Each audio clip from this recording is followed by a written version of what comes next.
Welcome to the Real Estate Espresso Podcast, your morning shot of what's new in the world of real estate investing. I'm your host, Victor Menashe. On today's show, we're talking about cybersecurity. October is annual Cybersecurity Awareness Month.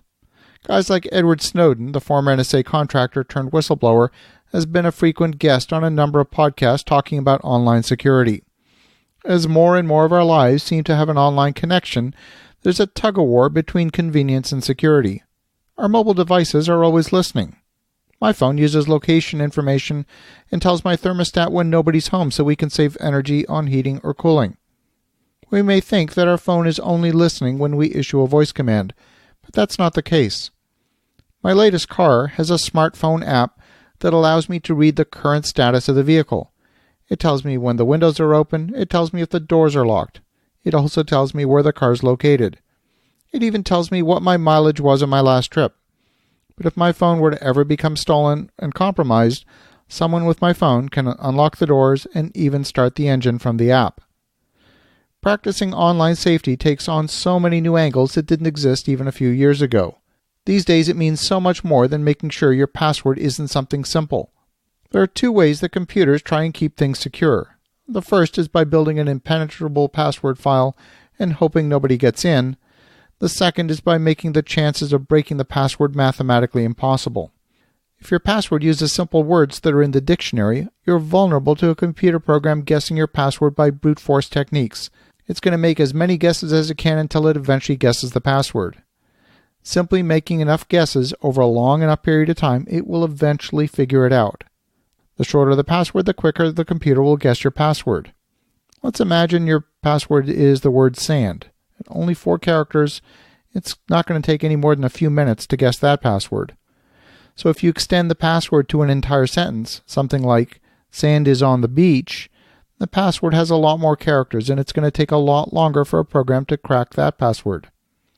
Now if you start including special characters, let's say you replace the S in the word sand with a $sign, and you replace the B in the word beach with the number 8, kind of looks like a capital B, you're making it much harder for a computer to guess the password. When we talk about cybersecurity, people tend to think first and foremost about password security, and that's certainly important. Another technique called two-factor authentication brings in an added layer of security. For example, in addition to having the correct password, if you had to type in a time-sensitive code that's only valid for a short period of time, you make the chances of a password breach incredibly small. But there's another few areas that can create vulnerability. The first is to never click on a link that's been sent to you via email or via Messenger. If the link isn't going to the place you think it is, the act of clicking on a link can initiate the download and installation of malicious software onto your computer. That software might exploit a vulnerability in the security of your computer's operating system. Once the hackers have installed software on your computer or your phone, that software can monitor your keystrokes and memorize your password. At that point, no amount of password security will help because they're literally eavesdropping on all of your keystrokes. If you're in business, your website is also a point of vulnerability.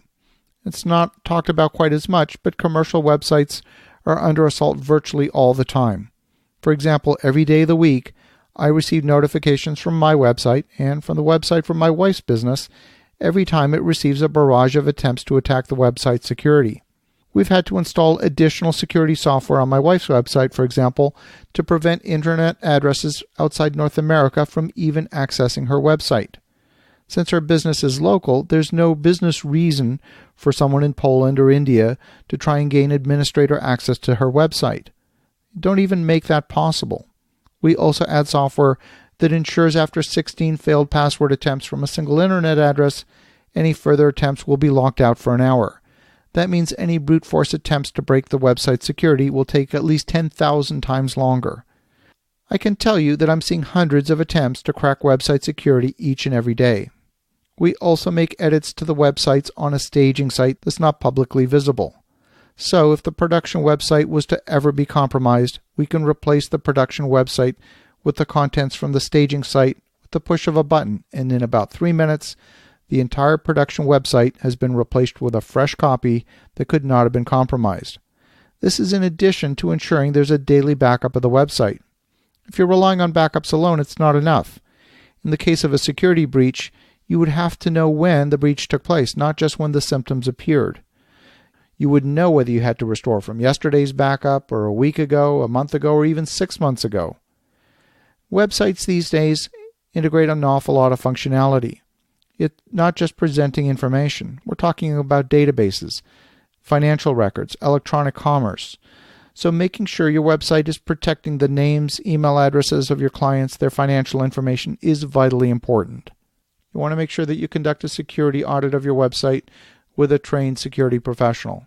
As you think about that, have an awesome rest of your day. Play it safe online. We'll talk to you again tomorrow.